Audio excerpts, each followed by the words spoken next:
इधर देखो हीरो यहां पर। देश को आजादी मिली तो सन 57 की जंग आजादी में हमारे उलमाओं ने अंग्रेजों के खिलाफ, सुनो आरएसएस वालों तुम तो नहीं थे जब, हमारे उलमाओं ने अंग्रेजों के खिलाफ ये जो मदरसे तुम्हारी आंखों में चुपते हैं, उन्हीं मदरसों के उलमाओं ने, मुफ्तियों ने, मुहद्दिसों ने जिहाद का फतवा दिया और भारत के मुसलमानों से कहा कि उठो मुसलमानों, हम किसी की गुलामी करते हैं तो जनता की गुलामी करते हैं। एक एमपी जो होता है वो आवाम का गुलाम होता है। जलसे के बाद, हर तकरीर के बाद मुझे मेरे व्हाट्सएप पर धमकियां में व्हाट्सएप भी जाते, ये नाथुराम गोडसे की नाजायज औलाद, अपना जमीर बेच चुके वो आ रहे हैं। अभी हमको बताया गया कि काफी दौलत भी खर्चा कर रहे हैं। ये आजाद के पास इतनी आजाद ना दौलत है, माशाल्लाह। अगर ये दौलत खर्चा कर रहे हैं तो उनसे कहिए कि भाई तू जिससे पैसा लिया उसने गुजरात में पेट्रोल और डीजल को 88 रुपीज पर लीटर कर दिया। डाल मेरी गाड़ी में पेट्रोल, और तू डालेगा पेट्रोल जरूर, मगर वोट पड़ेगा पतंग पर जो आसमान पर लहराएगी 28 तारीख को इंशाअल्लाह। तो जितना इनसे मिलता है ले लीजिए, कोई बुरी बात नहीं। भारत का गला है, उनका भरता नहीं है, उनको मिल रहा है, खूब मिल रहा है। और रुक जाइए भाई, ओ भाई बैठ जाओ, खाता जो पकड़े बैठ। ये तुम लोग ऐसा गड़बड़ कर रहे कि अभी खत्म करना है। अब बैठो, अभी कल से day and night test match हो रहा, अपना तो अभी शुरू हुआ यार। अभी तो बैटिंग होगी ना, दबा के बैटिंग होगी और आप 28 को विकेट निकाल लेंगे इंशाअल्लाह। क्लीन बोल्ड, पूरे के पूरे क्लीन बोल्ड, कोई डीआरएस नहीं, कुछ नहीं, खाली बॉल पड़ेगा आपकी यहां से, डंडी गई, विकेट गए, पूरे गए। इलेक्शन में डंडी जाएगी, ऐसा कुछ नहीं, गलत नहीं समझने। अच्छा, मैं आपको ये बता रहा था कि यहां के जो मसाइल हैं कि शहर के मगरबी इलाका और मशरकी इलाके में, शहर में 20 से ज्यादा सेकेंडरी स्कूल हैं, जिसमें से 3 सिर्फ मुस्लिम अक़लियत इलाकों में है। गोधरा शहर में 7 और पंचमहल जिले में कुल 10 उर्दू प्राइमरी स्कूल, लेकिन एक भी सेकेंडरी स्कूल नहीं। 8वीं जमात पास करने के बाद जो मुस्लिम लड़कियां उर्दू पढ़ती हैं, स्कूल छोड़ देती हैं, इनका ड्रॉप आउट रेट 80% से ज्यादा है। तो ये क्या है? नो सबका साथ, नो सबका विश्वास, नो सबका विकास। और फिर मोदी जी क्या बोलते? बेटी बचाओ देश बचाओ। बोलते नहीं बोलते? भाइयों बहनों, देश बचाओ, बेटी बचाओ। ये कैसा बचाएंगे बेटी को? अगर आप गोधरा शहर में उर्दू के लिए 8th क्लास के बाद मिस्टर मोदी कोई स्कूल ही नहीं है, बेटी कैसा बचेगी? बेटी पढ़ेगी ना, बेटी काबिल बनेगी, बेटी डॉक्टर बने, बेटी कलेक्टर बने, बेटी इंजीनियर बने, बेटी साइंटिस्ट बने, तो ही तो कुछ देश का कुछ होगा। मगर यहां पर ऐसा है कि आंख की कमजोरी इतनी है कि एक ही इलाका नजर आता, दूसरा देखते ही नहीं है। तो इन लोगों को आंख का नंबर जांच करवाना चाहिए, शायद आंखों में मोतिया आ चुका। ज्यादा शुगर हो जाती है, शक्कर खाते तो मोतिया पैदा हो जाता है इन लोगों को। खूब खाए शक्कर। अब इंशाअल्लाह ताला हम इनको क्या बोलते, शक्कर की दवा को इंजेक्शन देंगे उसका इंशाअल्लाह। अच्छा, 2017 में नगर पालिका बजट में अस्पताल शुरू करने के लिए 65 लाख की ग्रांट मंजूर हुई, एक भी पैसा खर्चा नहीं हुआ। तो मोदी जी से पूछेंगे तो मोदी जी बोलेंगे, भाइयों बहनों, 15 लाख आपको देने का वादा किया था, तुम कहां 65 लाख की बात कर रहे हो? ये विकास। फिर मुस्लिम इलाकों में स्ट्रीट लाइट नहीं है, अंधेरा है, लाइट लगती नहीं है, कोई रोशनी नहीं है। अब आपको करना है। 28 तारीख को आप मजलिस के 8 कैंडिडेट को कामयाब करिए, इंशाअल्लाह ताला ये पूरे 8 इलाकों छकाछक चमन चमकेंगे एकदम, क्योंकि हम ये अंधेरा कर रहे हैं। फिर ये अहम मसला है 2002 के बदतरीन फसादात के बाद, जिसको मैं जेनोसाइड कहता हूं। गुजरात में गोधरा में कोई कर्फ्यू व फसाद नहीं हुआ, तो फिर डिस्टर्ब एरिया एक्ट क्यों लगाते आप? ये डिस्टर्ब एरिया एक्ट तो भारत के संविधान के खिलाफ है। ये डिस्टर्ब एरिया एक्ट का जो अमेंडमेंट है वो इतना खराब अमेंडमेंट है कि साउथ अफ्रीका में जब व्हाइट सफेद फार्म लोगों की हुकूमत थी, जब तक वहां पर उनकी हुकूमत थी, नेल्सन मंडेला की रिहाई के बाद हालात बदल गए, मगर उससे पहले तक FWD क्लर्क तक वहां पर भी इस तरह का कानून था। डिस्टर्ब एरिया एक्ट के नाम पर वहां पर भी एक कानून था, और वहां पर ब्लैक अफ्रीकन लोगों के इलाकों को बंटुस्तान कहते थे। बंटुस्तान, मोदी जी क्या आप यह बंटुस्तान करना चाहते हैं? यह भारत के संविधान के आर्टिकल 19 और 21 के खिलाफ है। मोदी जी ने क्या कहा था? मेरा कोई मजहब नहीं, खाली संविधान। तो वही संविधान वाला हम देखकर मोदी जी को कह रहे हैं कि आर्टिकल 19, 1E और आर्टिकल 21 का वायलेशन है। इसके ऊपर आप क्यों मना रहे हैं? कानून को निकालो आप। अगर भाईचारगी पैदा करना आपका मकसद है, ये भाईचारगी भी संविधान में बाबा साहेब अम्बेडकर ने लिखा, फ्रेटर्निटी, भाईचारगी, ये संविधान के प्रियम्बल में लिखा हुआ है कि भाईचारगी पैदा करो। अरे ऐसा कानून आप बना रहे हैं कि कभी भाईचारगी नहीं पैदा होगी, कभी भाईचारगी नहीं कैसा पैदा होगी? जब अगर मैं अपने हिंदू भाई से मिलूंगा, अपने दलित भाई से मिलूंगा, आदिवासी भाई मुझसे मिलेगा, वो मेरी रमजान को समझेगा, मैं उसके त्योहार को समझूंगा, तो भाईचारगी पैदा होगी ना। इलेक्शन जीतना हारना अलग बात है, मगर भाईचारगी का खत्म करने का कानून अमेंडमेंट लेकर आते हैं। ये अल्लाह का शुक्र है कि हाई कोर्ट ने उसके ऊपर स्टे दे दिया। फिर ये बारिश के मौसम में ये इलाके सिग्नल फ्रिया, मुस्लिम सोसाइटी ए, मुस्लिम सोसाइटी बी, सातपोल में पानी आ जाता है, हमदरफ की बहुत तकलीफ होती है। और फिर गार्डन का जिक्र मुफ्ती साहब ने कर दिया। अब ये गार्डन को बनाना आपका काम है, आप गार्डन को बनाइए, मगर याद रखिए सबसे बेहतरीन गार्डन जो बनेगा वो आपके इत्तेहाद से बनेगा। जो चमन तुम्हारे हाथों से इत्तेहाद का बनेगा, जो चमन तुम अपने आंसुओं से, अपने पसीनों से, अपने दुआओं से, अपने रात में शब्बेदारी से उस चमन को तुम तामीर करोगे। और वक्त का तकाजा यह है हमारे वतन अजीज में, अगर सबसे बड़े चमन की जरूरत है तो इत्तेहाद के चमन की जरूरत है, जिसमें हर किस्म का फूल हो, जिसमें हर किस्म का फूल हो। जब हम ये चमन तैयार कर लेंगे तो खुदा की कसम दुनिया का कोई तूफान इस चमन पर कज़ा आने नहीं देगा।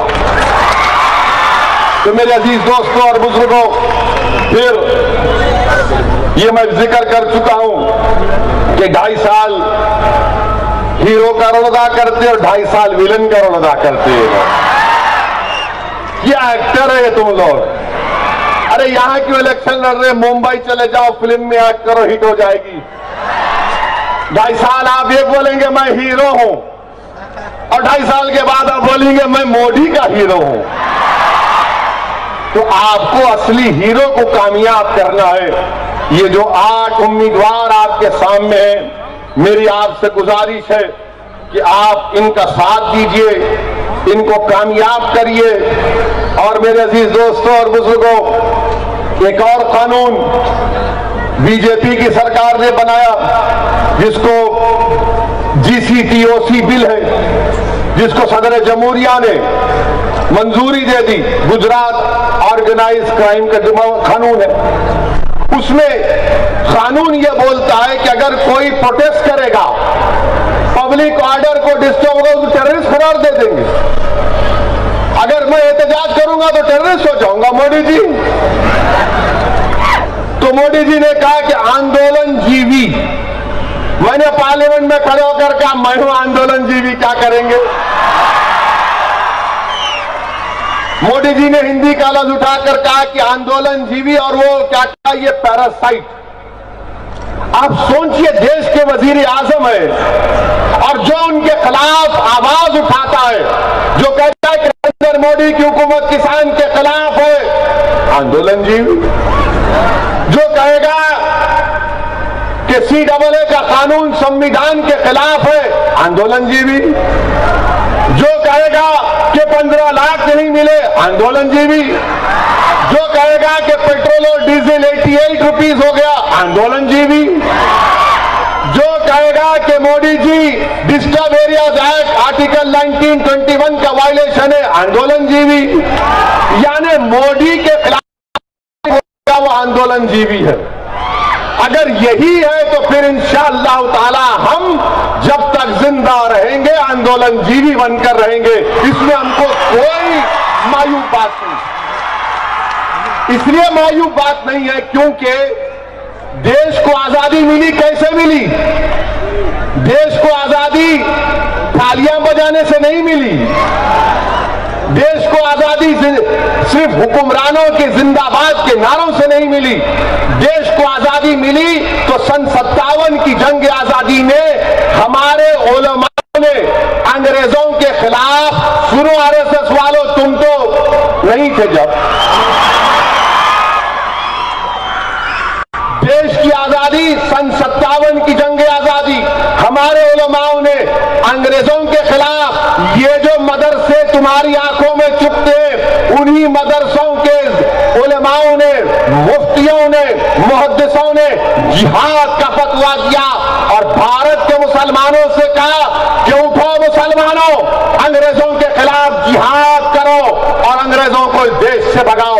लाखों की तादाद में मुसलमान उलमाओं को कत्ल कर दिया गया, पेड़ों पर उनकी लाशों को लटकाया गया, मगर हमने कभी भी इस देश की एक इंच जमीन का सौदा नहीं किया। ये हमारी वफादारियों की निशानियां। मेरे अजीज दोस्तों और बुजुर्गों, देश को आजादी मिली गांधी के एहतजाज से, non cooperation movement, quit India movement, ये तमाम सत्याग्रहों से तो देश को आजादी मिली। और भारत के संविधान में प्रोटेस्ट, एहतजाज एक फंडामेंटल राइट है। मेरे को समझ में नहीं आता कि भारत के प्रधानमंत्री जब लोग रोड पर निकलते हैं तो परेशान और डरते क्यों हैं। पार्लियामेंट में फार्म बिल का कानून पास हुआ, जब किसान लाखों की तादाद में रोड पर निकल गया तो प्रधानमंत्री कहते हैं चलो मैं 18 महीने तक कानून का मनसूख करता हूं। मोदी जी आप लाए क्यों कानून को। तो मालूम हुआ कि मोदी जी जब देखते हैं लोग निकल गए हजारों की तादाद में, उनको समझ में नहीं आता क्या करें। मेरे अजीज दोस्तों और बुजुर्गों, ये हालात हैं। और आप जानते हैं मेरे अजीज दोस्तों और बुजुर्गों कि पार्लियामेंट में ट्रिपल तलाक का कानून लाया गया। हमारी मां और बहनें बड़ी तादाद में आज के जलसे में तशरीफ फरमाए। हम बार बार ये कह रहे हैं, जरा समझिए, तवज्जो चाहूंगा। शायर बोलता ना तवज्जो, तवज्जो सुनिए। हम ये बोल रहे थे कि ट्रिपल तलाक का कानून मैं आज भी मानता हूं, उसकी जरूरत नहीं है, इसकी जरूरत ही नहीं है। अच्छा, यह कानून कैसा बनाए? वो कानून ऐसा बनाए कि अगर कोई बेवकूफ किस्म का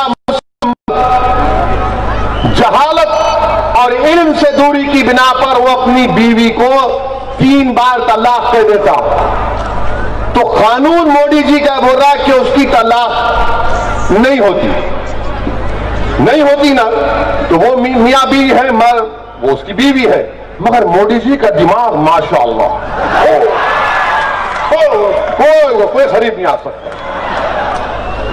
मोदी जी ने कहा कि नहीं, तू बोलेगा तब भी तेरी तलाक नहीं हुई, तू शादीशुदा है। अच्छा मान लिया, चलो शादीशुदा है। फिर मोदी जी बोलते नहीं, उसको सजा दिलाऊंगा मैं 3 साल की। मैं गुनाह तो करना ना कुछ, मैं गुनाह ही नहीं किया तो सजा किस बात की। तो बीजेपी वाले बोलते तो मुस्लिम औरत के खिलाफ। मिला अब हमारी औरत से आपको इतना फिक्र कैसे हो गई? बोले नहीं तुम क्या बोलते मिसोजिनिस्ट हो, तुम उसके खिलाफ हो। अरे मैं बोला भाई साहब कानून नहीं किया तो क्या? अच्छा कानून में और एक बात हम बताए कि अगर कोर्ट उसको 3 साल सजा दे दिया उस दीवाने को, पागल को, गुनाह है, उलमाओं ने फरमाया, वो 3 साल की सजा उसको मिल गई, जेल चला गया, साबरमती जेल चला गया समझिए। तो 3 साल की सजा के बाद जब वो माने 3 साल तक जब जेल में रहेगा तो दोनों मियां बीवी रहेंगे। वो बीवी क्यों इंतजार करेगी कि मेरा पिया निकलेगा? वो रोज चांद को देखेगी, हाय हाय। खाना पकाएगी तो बोलेगी हाय हाय याद आ रहा। माने 3 साल वो इंतजार करे और जब वो साबरमती जेल से वो दीवाना निकलेगा तो बीवी का काम यह होगा कि बैंड बाजे के साथ फूल माला लेकर कहे कि बहाओ फूल बरसाओ, मेरा महबूब 3 साल के बाद आया। वाह मोदी जी वाह। हम क्या बोले कि भारत में ऐसे कई लोग हैं जो बीवी रखते हैं मगर उनके साथ नहीं रहते।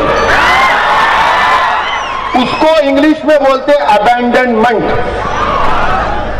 तो अब क्या होगा इस कानून से? वो मुसलमान उसको अगर शरीयत का लिहाज होता तो ट्रिपल तलाक बोलेगा नहीं।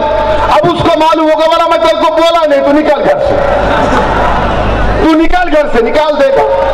तो भारत में 30 लाख ऐसे महिलाएं हैं, ये गवर्नमेंट ऑफ इंडिया का डेटा है, जो शादीशुदा है मगर अपने पति के साथ नहीं है। हमने कहा उसका कानून बनाओ आप। अगर कोई शौहर, अगर कोई हस्बैंड अपनी बीवी को छोड़ता है, उसको बोलो रखो लाके घर में, उसके साथ रहो।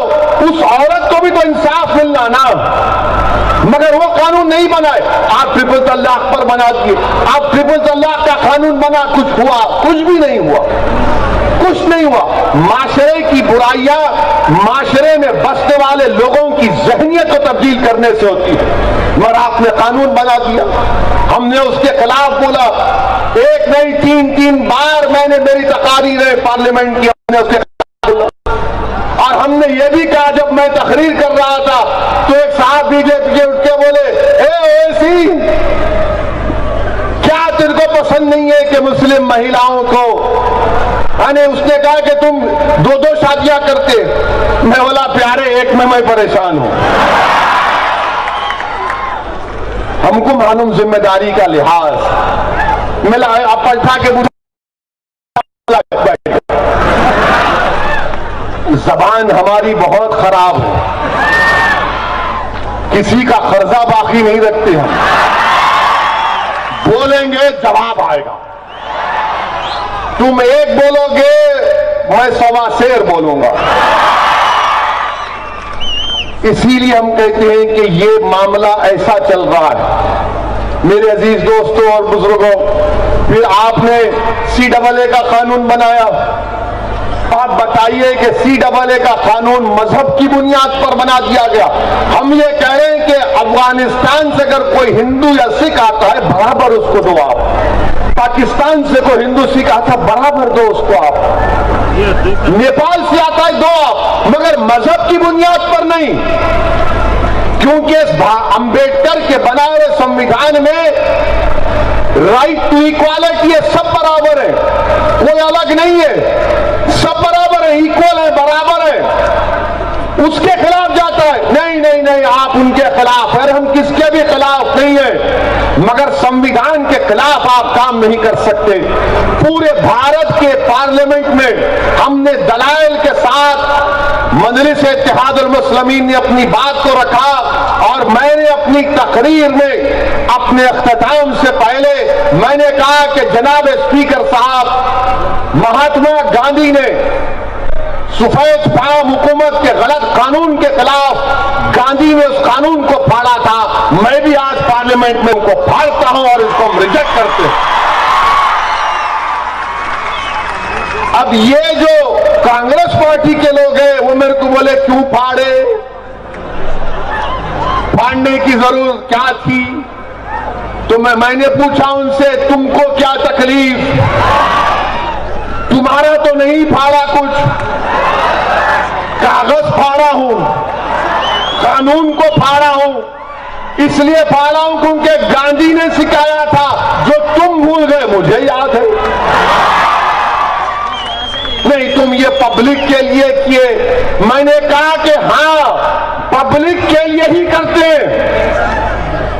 हम किसी की गुलामी करते हैं तो जनता की गुलामी करते हैं। एक एमपी जो होता है वो आवाम का गुलाम होता है और उसको आवाम के मसाइल की तर्जुमानी करना पड़ता है। तो बोले अरे तुम तो कुत्ते की तरह बात कर रहे। तो मैंने कहा हाँ, मैं भारत के तमाम कमजोर जनता का कुत्ता हूं और जो कमजोरों पर हमला करेगा कतरूंगा भी और चीर फाड़ भी कर दूंगा, याद रखो। बोले ये क्या बात है? बोले हाँ, यही तो काम है। अवाम वोट डाली तो जीत के आया, वरना मुझे कौन पहचानता था। अगर आप बोलते मुझे 20 साल पहले कि कोई हैदराबाद से एक शख्स आएगा गोधरा को, तो आप बोलते हैं जा चल, बहुत फेंका, चल काट। लंबी लंबी छोड़ने की आदत हो गई तेरे को भी उनकी तरह, समझ गए ना, उनकी तरह। ये अल्लाह का करम है। मेरे अजीज दोस्तों और बुजुर्गों, इसीलिए हम आपसे अपील कर रहे हैं कि 28 तारीख के दिन आप अपना एक वोट मजलिस इत्तेहादुल मुस्लिमीन के हक में इस्तेमाल करें। और फिर माशाअल्लाह से जो एनसीआरबी का डेटा है वो ये कहता है कि 2019 का, हमारे पुलिस वाले हैं जरा उनकी नाराजगी को देखते हुए कम बोलता हूं, एनसीआरबी का डेटा है कि गुजरात में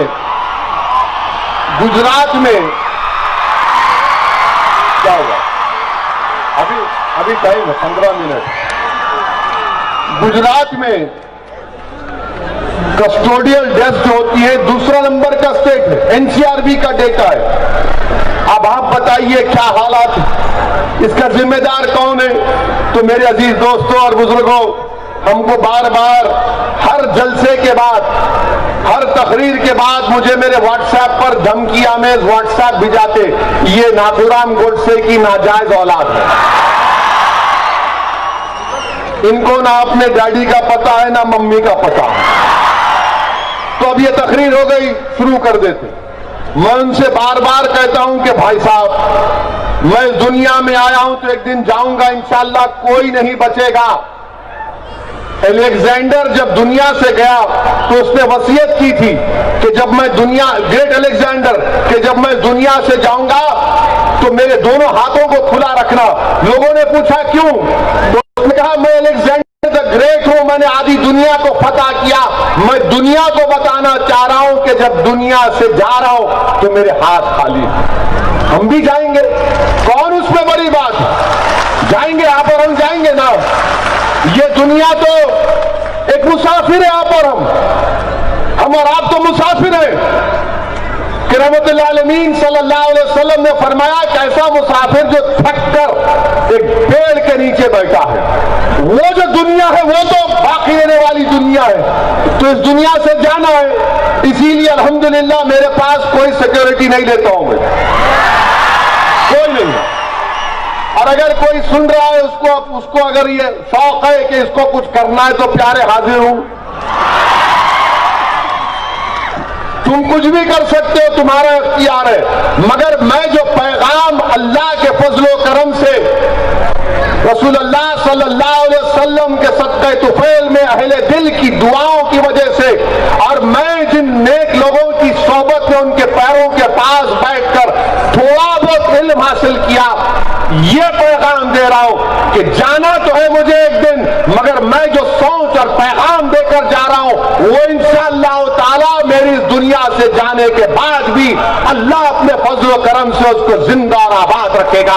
वो पैगाम मेरा नहीं है, वो पैगाम यह है गोधरा की सरजमीन पर आपकी लीडरशिप पैदा हो, गोधरा की सरजमीन पर हमारी बहनें लीडर बने, गोधरा की हमारे बच्चे लीडर बने जो 2.5 साल का ड्रामा नहीं करेंगे बल्कि बातिल ताकतों की आंख में आंख डालकर गोधरा के हक के लिए लड़ेंगे, जो गुजरात के मजलूमों की आवाम के लिए हक के लिए लड़ेंगे, जो मुसलमानों की आवाज उठाएंगे, आदिवासियों की आवाज उठाएंगे, दलितों के ऐसे इंसाफ का मुतालबा करेंगे, वो हर मजलूम का साथ देंगे, जालिम से पंजा आजमाई करेंगे, भारत को मजबूत करेंगे, संविधान को मजबूत करेंगे।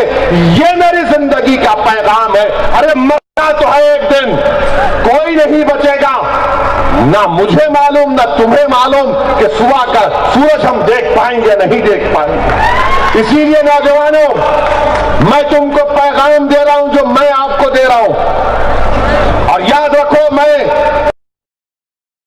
एक गुनाहगार आदमी हूं, मुझे बंद कर रहो, बेखौफ होकर अपनी जिंदगी गुजारो। मेरी मां और बहनों, झुकाते हैं तो सिर्फ रब्बे कायनात के आगे, हम इंसानों के आगे सर झुकाते हैं, और यही काम हमको करना है। मेरे अजीज दोस्तों और बुजुर्गों, मुझे कई लोग पूछते कि क्या तुमको डर नहीं लगता, तो मेरे को यहां पर एक शायर का शेर याद आ रहा है कि ना सर झुका के जिए, ना मुंह छुपा के जिए, ना सर झुका के जिए, ना मुंह छुपा कर जिए, सितमगर की नजर से नजर मिलाकर जिए, सितमगर से नजर मिलाकर जिए। अगर 2 दिन कम जिए, अगर 2 दिन कम जिए, इसमें हैरत क्या? अगर 2 दिन कम जिए, इसमें हैरत क्या? हम इनके साथ थे जो शमा जलाकर जिए, हम उनके साथ थे जो क्षमा जलाकर जिए। मेरे अजीज दोस्तों और बुजुर्गों, मैं गोधरा की सरजमीन पर आप तमाम को दिल की गहराइयों से पूरे इखलास के साथ आपको सलाम करता हूं। जो मसाइब और मुश्किलात का सामना आपने किया, जो खाक और खून के दरियाओं से आपको गुजरना पड़ा, जरूर इंशाअल्लाह ताला अल्लाह आपको इसका अजर देगा, अल्लाह आपसे इंसाफ करेगा, अल्लाह आपको रूज देगा, अल्लाह आपकी एक एक तकलीफ को आपके आंसुओं की लाज रखेगा, अल्लाह एक एक बेकसूरों पर जो जुल्म हुआ, अल्लाह उसको दुनिया में भी ताज पहनाएगा और आखिरत में भी ताज पहनाएगा। और याद रखो हुकूमत करने वालों, याद रखो, अगर तुम इख्तिदार के नशे में मजलूमों पर जुल्म करते और एक मजलूम अपनी आंख से आंसू निकालकर अल्लाह से कहता है कि देख परवरदिगार, तेरी इस दुनिया में मुझ पर जुल्म हुआ, तो डरो मजलूम की दुआ से, डरो मजलूम की दुआ से। तुम इख्तिदार की कुर्सियों पर बरसों रहोगे, मगर याद रखो इख्तिदार ना फिरौन के पास रहा, ना नमरूद के पास रहा। और नमरूद का मामला कैसा था, उलमाओं से सुनो। नमरूद को एक लंगड़ा मच्छर, लोग बोलते तू कमजोर है, बोलते ना, ए तू कमजोर है, तू क्या कर लेगा। तो मेरे भाई, ए भाई ठहरो अभी आराम से, इधर देखो हीरो यहां पर है, ये क्या टक टक टक टक। नमरूद कैसे मरा मालूम आपको नौजवानों को? नहीं मालूम कैसे? इनको खाली सेल्फी लेने का शौक है, ये सेल्फी, ये सेल्फी। अरे इतना शौक हो गया कि एक बार मैं वजू कर रहा था दिल्ली एयरपोर्ट पे नमाज पढ़ने के लिए, अभी ऐसा हाथ फिरा, एक फोटो ले लेंगे। अरे मैंने ठहर तो सही, वजू हुआ, शेरवानी, एक फोटो ले लेंगे। मैंने वहां की चल अंदर चल के लेंगे, है ना, क्या लेंगे। ये नौजवानों सुनो, नमरूद अल्लाह ने उसको इबरतनाक उसका अंजाम किया। अल्लाह सुब्हानहू तआला ने उसके दिमाग में एक लंगड़े मच्छर को पहुंचा दिया।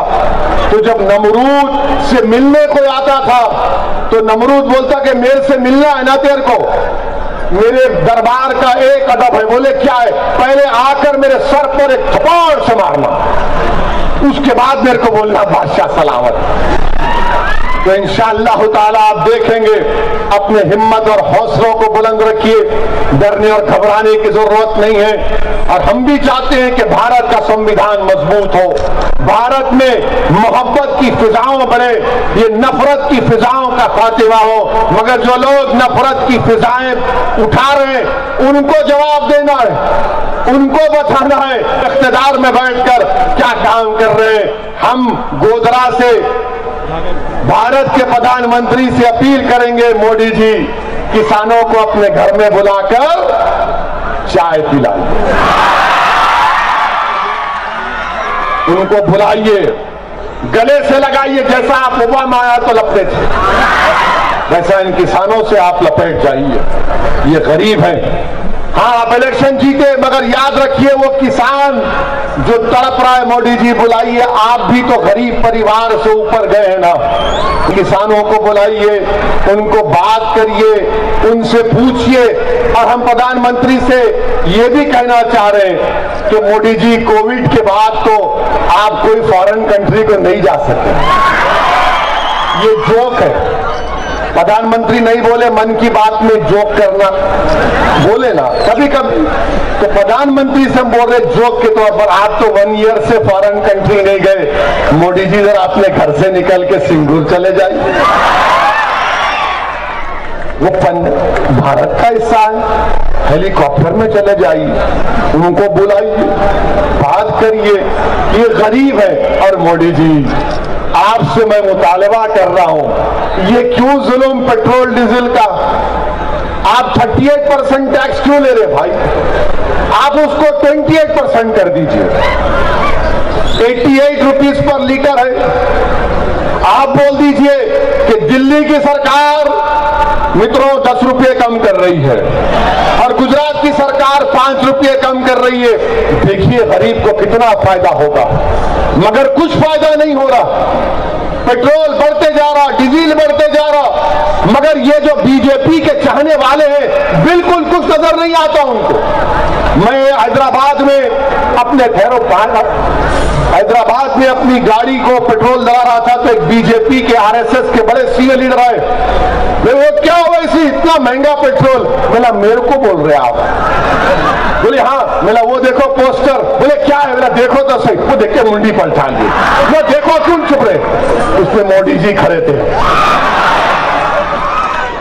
ये हाल हो गया हमारे देश का। मेरे अजीज दोस्तों और बुजुर्गों, 28 तारीख के दिन आप अपने वोट का इस्तेमाल करिए। मैं अपनी माँ और बहनों का भी शुक्रगुजार हूँ कि आपने अपना कीमती वक्त निकालकर आज के जलसे में शिरकत की। इंशाअल्लाह ताला अब गुजरात आए हैं, अब गुजरात के हर जिले में, हर शहर में जाकर मजलिस को मजबूत करेंगे।